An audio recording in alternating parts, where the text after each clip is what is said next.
When most people imagine the world of contract killers, they picture a shadowy, high-stakes underworld, full of sleek gadgets, international intrigue, and cold-blooded professionals. Hollywood has painted a picture of assassins as mysterious, almost mythic figures operating with military precision and leaving no trace behind. But the reality is far less glamorous and far more unsettling. In truth, murder for hire is disturbingly ordinary. It happens in the most unremarkable places: quiet suburbs, small towns, and everyday neighborhoods. The people involved are often indistinguishable from your neighbors or co-workers, and perhaps most shocking of all, the price of a human life is shockingly low. In the United States, arranging a contract killing can cost as little as $5,000 to $30,000.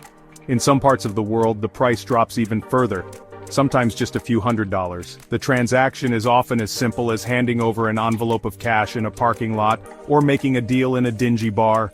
The people who take these jobs aren't elite assassins. They're often desperate, inexperienced, or simply opportunistic. Many are small-time criminals struggling with addiction or debt. Some are just ordinary people, neighbors, acquaintances, or even family members, drawn in by the promise of quick money. The motives behind these crimes are rarely the stuff of epic drama. More often, they're heartbreakingly mundane: a jealous spouse seeking revenge, a business partner wanting to eliminate competition, a gang member settling a score. Sometimes it's simply a matter of greed or desperation. The reasons people turn to murder for hire are as ordinary as the price tag. Financial troubles, personal grudges, or the hope of a quick fix to a complicated problem, these are the real drivers behind most contract killings. In the digital age, the process has become even more accessible. Some would-be clients search for hitmen online, stumbling into police sting operations or scams. The anonymity of the internet gives a false sense of security, but rarely delivers the professionalism people expect. Most so-called hitmen are anything but sophisticated. They use traceable phones, leave digital footprints, and often make basic mistakes that lead police straight to their door. The image of the untraceable, ghost-like assassin is just that, a myth. Surveillance cameras, phone records, and careless conversations make it easier than ever for law enforcement to unravel these plots. The reality is that most murder-for-hire schemes are sloppy, poorly planned, and quickly discovered. The aftermath is rarely clean. Crime scenes are chaotic, evidence is left behind, and the consequences ripple through families and communities. The accessibility of murder for hire makes it all the more chilling, because it can happen anywhere, to anyone. To truly understand contract killers, we have to look beyond the silver screen. Real case files and psychological profiles reveal a world that is far more tragic and disturbing than fiction ever dares to show. These stories expose a grim reality. Murder can be bought and sold like any other service, available to anyone with a grievance and a few $1,000s to spare. The truth is far more terrifying than any fiction, a world where the banality of evil is just a phone call or a few clicks away. No one sets out to be a contract killer. It's not a childhood dream or a goal written in a diary. Instead, it's a path that emerges from the shadows, often when hope is running thin and options have all but disappeared. The journey into this world is rarely a single decision, but a series of small, often desperate choices that slowly close off other avenues.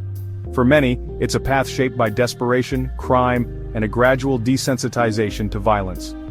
Growing up in environments where crime is a daily reality, some find themselves pulled in by necessity, not ambition. The line between right and wrong blurs when survival is at stake, and the world outside seems indifferent to their struggles. Many start with petty crime, shoplifting, running errands for local gangs, or acting as lookouts. Over time, these small acts build a reputation for toughness, reliability, and a willingness to do what others won't. Eventually, someone notices and an offer is made. A job that pays more but demands much more in return. The first contract is often a test, framed as a necessary evil, eliminating a threat, silencing a witness, or settling a score. It's rarely about money at first. It's about proving loyalty, or simply surviving in a world where trust is scarce and betrayal is common. Some are drawn in by loyalty to family or friends, pressured to help or protect their group.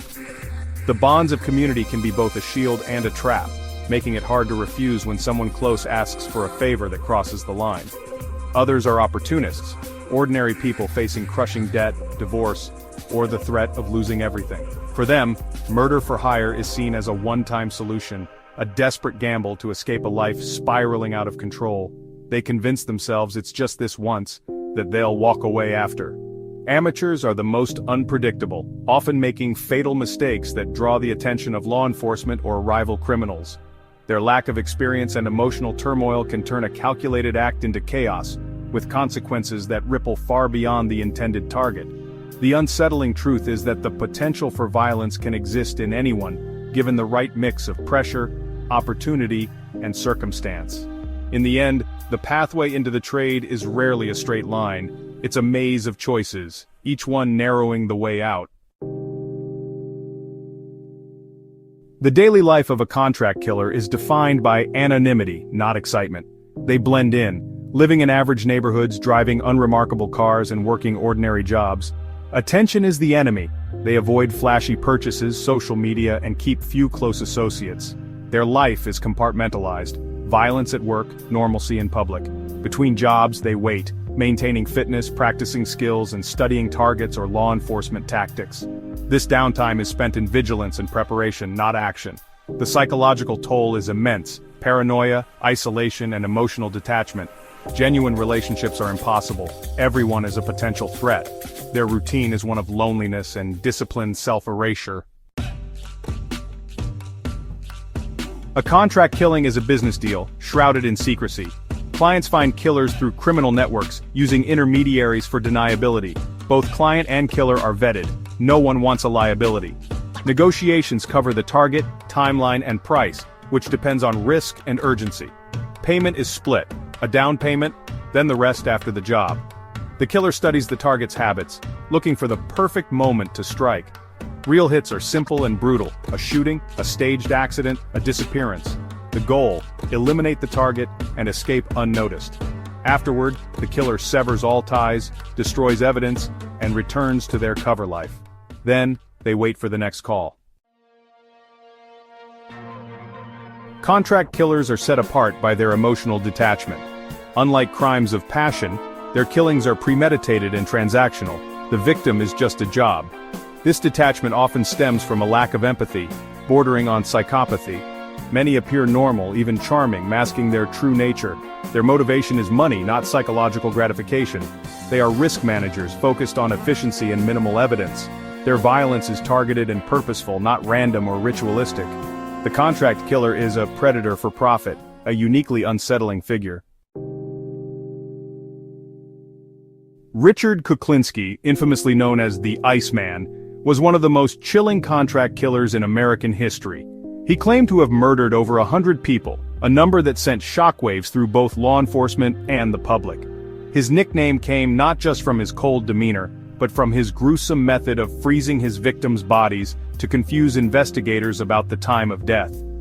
Kuklinski's story is a haunting reminder of how evil can hide in plain sight.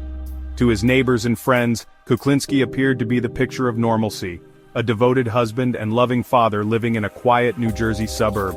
He played with his children, hosted barbecues, and exchanged pleasantries with those next door. No one suspected that beneath this calm exterior was a man leading a double life, working as a ruthless mafia hitman. His ability to compartmentalize his violent profession from his home life made him especially dangerous and difficult to detect. Kuklinski's methods were as varied as they were brutal. He used guns, knives, poison, and even cyanide-laced food to eliminate his targets. But what truly set him apart was his use of industrial freezers to store bodies, delaying decomposition and making it nearly impossible for authorities to determine when the murders occurred. This chilling tactic earned him his infamous moniker and frustrated investigators for years.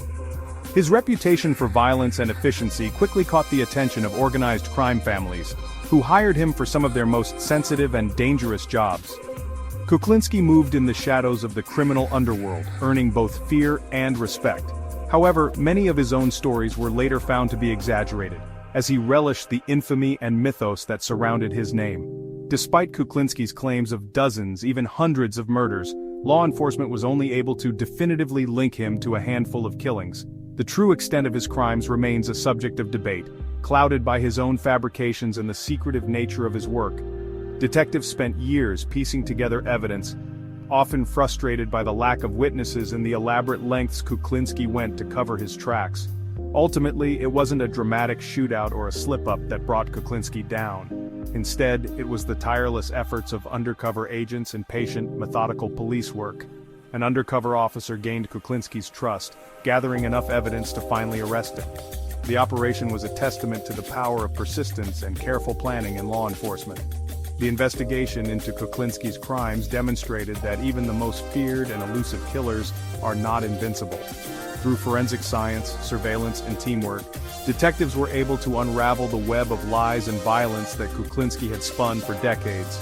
In the end, the legend of the Iceman became larger than the man himself, a chilling reminder that sometimes the myth overshadows the reality. Vincent the Chin Gigante, Genovese crime boss, was a master of deception. He feigned insanity for years to avoid prosecution. His bizarre public persona, a muttering figure in a bathrobe, was a calculated shield. Gigante insulated himself from violence, issuing orders through layers of intermediaries. For him, murder was a business tool, a way to manage threats and enforce discipline. The hitman was just an instrument of policy. Eventually, testimony and surveillance exposed his act and his role as boss. He was convicted and imprisoned, dropping the insanity facade. Gigante's story reveals that the most dangerous figures are often those who orchestrate violence from the shadows. The career of a contract killer almost always ends in betrayal or capture. Clients often eliminate hitmen to protect themselves, making trust a fatal weakness. Law enforcement's patience and technology, surveillance, forensics, digital trails, make escape nearly impossible. Most killers are caught by their own mistakes, arrogance, carelessness, or bragging to the wrong person. Informants, lovers, associates, cellmates are a common downfall. Once caught, the consequences are severe life sentences or even the death penalty. Many turn informant themselves, trading secrets for leniency. The cycle of betrayal is endless. The silent killer becomes a star witness, bringing down those who once hired them. In the end, secrecy is always undone. The real world of contract killing is grim, not glamorous. It's a marketplace of desperation, greed, and emotional deficiency, not cinematic genius. The key trait is a lack of empathy, combined with a business-like approach to violence. Success depends on anonymity, not daring feats. Real cases show that killers are undone by human flaws, ego, carelessness, and the impossibility of secrecy. Law enforcement exploits these flaws, closing the net with patience. The truth is more disturbing than any fiction. Murder for hire is a chilling intersection of crime, psychology, and economics.